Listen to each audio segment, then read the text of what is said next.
Tripura info news update. অনিশ্চিত কাজ, নেশায় ডুবছে যুব সমাজ, সংগঠন গড়ে ইউনিটে ইউনিটে তোলো আওয়াজ, চাই সবার জন্য শিক্ষা, সবার জন্য কাজ। এই আহ্বানেই রবিবার সকালে সকালে ডুকলি বিভাগীয় কমিটির 4র্থ সম্মেলন অনুষ্ঠিত হয়। সম্মেলনের উদ্বোধন করেন রাজ্যের পূর্বতন মুখ্যমন্ত্রী মানিক সরকার। সম্মেলনের শুরুতেই সংগঠনের পতাকা উত্তোলন করেন সংগঠনের ডুকলি বিভাগীয় কমিটির সভাপতি অরিন্দম বিশ্বাস। শহীদদের স্মৃতির উদ্দেশ্যে শহীদ বেদিতে ফুলমালা দিয়ে শ্রদ্ধা জানান সিপিআই এম পশ্চিম জেলা কমিটির সম্পাদক রতন দাস। প্রাক্তন বিধায়ক রাজকুমার চৌধুরী, বিধায়ক রামু দাস, ডিওয়াইএফআই রাজ্য কমিটির সম্পাদক নবারুণ দেব, ডুকলি বিভাগীয় কমিটির সম্পাদক শুভঙ্কর মজুমদার, সম্মেলনের প্রস্তুতি কমিটির চেয়ারম্যান সৃজন দেব প্রমুখ। আমাদের রাজ্যের 18 বিধানসভা নির্বাচনে সমাজের দুটো অংশকে বিশেষভাবে বিভ্রান্ত এবং বিপদগামী করার চেষ্টা করেছে রণঘরের হাত পেতে। তার মধ্যে অন্যতম প্রধান শক্তি যুব সমাজ এবং দ্বিতীয় শিক্ষক কর্মচারী বন্ধুরা।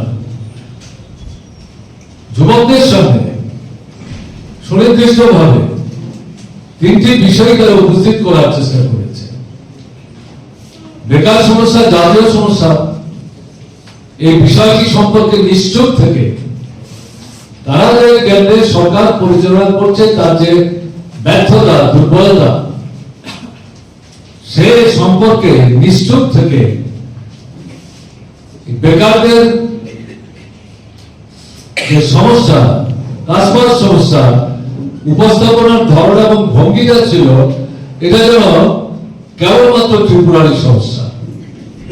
ত্রিপুরা যে সমস্ত পরিবারে সরকারি কর্মচারী নেই এবং আয় উপার্জনের নিয়মিত নিশ্চিত ব্যবস্থা নেই, এরকম যে হাজার হাজার পরিবার, সেই সমস্ত পরিবারের অন্তত একজন বেকার যুবক অথবা যুবতীকে এই সরকারে আসতে পারলে পর বিজেপি চাকরি দেওয়ার দ্রুত ব্যবস্থা গ্রহণ করবে।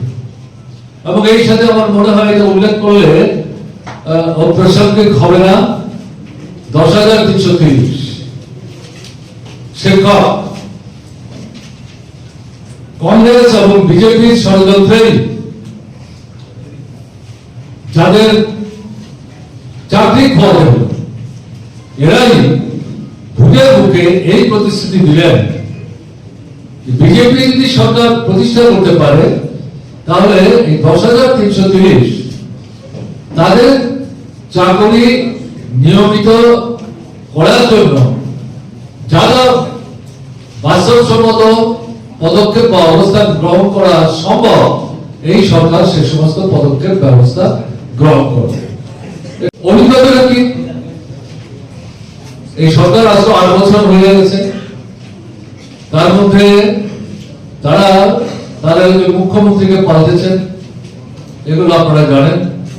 আমি সময় সংক্ষেপ করার জন্য শুধু উল্লেখ করব। অভিজ্ঞতা হচ্ছে এই যে 3টা প্রতিশ্রুতি, তার একটি প্রতিশ্রুতিও এই সরকার কার্যকরী করে এবং দেওয়া যে প্রতিশ্রুতি এর ধারে কাছে তারা যাওয়ার চেষ্টা করছে না। এই সময়ে বরং উল্টো যেটা দেখা গেছে, 2018-তে নির্বাচনের আগে ত্রিপুরা শিক্ষক ক্যাডারের কর্মচারীদের সংখ্যা সরকারি এটা প্রায় 1,65,000 থেকে 67,000 ছিল। এই সংখ্যা কমে এখন 1,15,000 থেকে 20,000 এসে দাঁড়িয়েছে। এই সংখ্যাটা কমেছে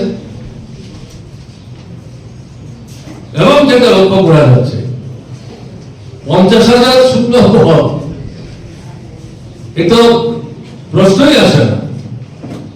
এদের সরকার আসার পর যারা চাকরি থেকে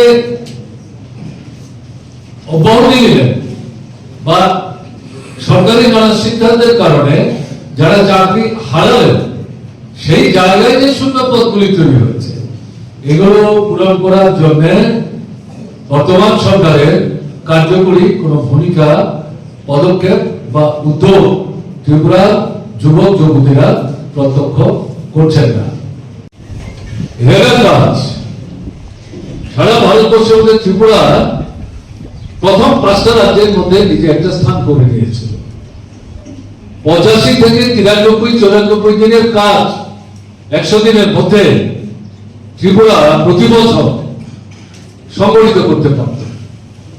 তাতে গিয়ে জাতীয় স্তরে ত্রিপুরায় এই রেগার কাজ সৃষ্টি করার মাধ্যমে কাজ দেওয়ার প্রশ্নে প্রথম সারিতে নিজের স্থান দখল করে নিয়েছে।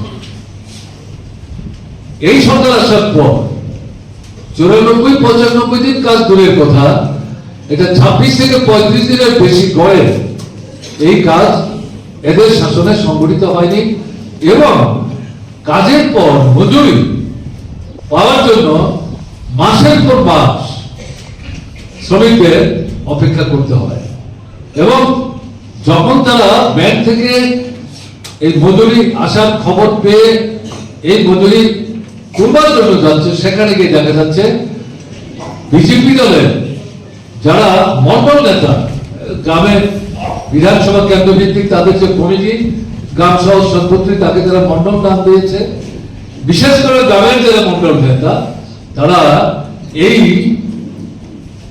আপনার রেলের কাজে মজুরি তুলতে যারা যাচ্ছেন ব্যাংকের সামনে, তারা দল বেঁধে অপেক্ষা করেন এবং এই টাকা নিয়ে যখন ফিরবার চেষ্টা করে তাদের উপর তারা থাবা বিস্তার করে।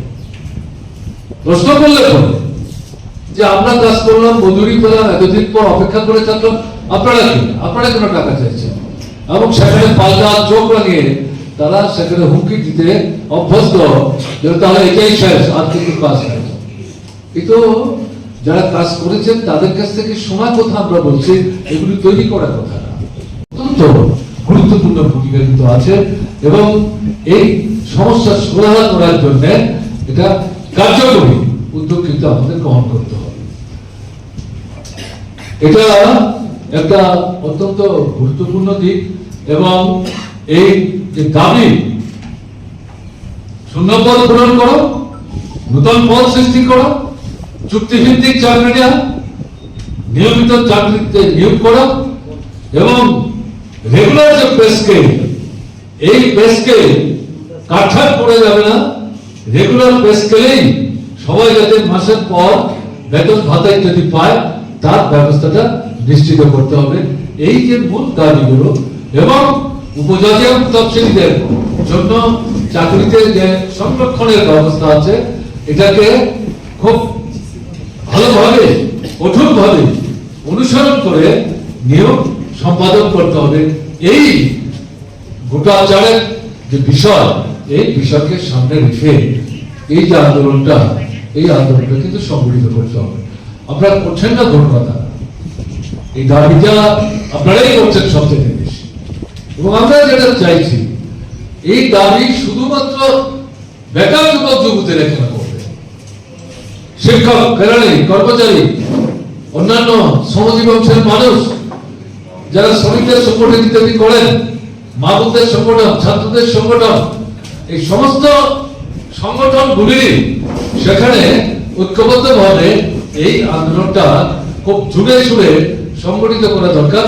কিন্তু মূলত কার্যকরী নেতৃত্ব দানকারী ভূমিকা ভারতের গণতান্ত্রিক যুব ফেডারেশনকে গ্রহণ করতে হবে এবং সামনের দিনে এই আন্দোলনটাকে একটা নতুন একটা চেহারা কিন্তু দেওয়ার জন্য আমি শুধু ডুকরির কথা বলছি না, সারা ত্রিপুরাতে যুব আন্দোলনের নেতৃত্বকে পরিকল্পনা করে সেই ধরনের কর্মসূচি প্রণয়ন করে অগ্রসর হওয়ার জন্য উদ্যোগ গ্রহণ করতে হবে এবং এটা যেই অংশটাকে বিভ্রান্ত করে, বিপদজনক করে, মোহগ্রস্ত করে 18 নির্বাচনে এরা বৈতরণী পার হয়েছিল, সেই অংশটাকে তারা সবচেয়ে বেশি প্রতারিত করেছে। কাজে সেই অংশটাকে উল্টো দিক থেকে সংগঠিত করে তাদের বিরুদ্ধে পাল্টা চাপ সৃষ্টি করার ক্ষেত্রে আমাদের তরফ থেকে আন্দোলনটাকে সেই পর্যায়ে কিন্তু তুলতে হবে এবং এই লড়াইয়ে ভারতের গণতান্ত্রিক যুব ফেডারেশনকে অবশ্যই কার্যকরী নেতৃত্বের ভূমিকা গ্রহণ করতে হবে। To Tripura Info and press the bell icon so that you never miss any latest updates and news on Tripura.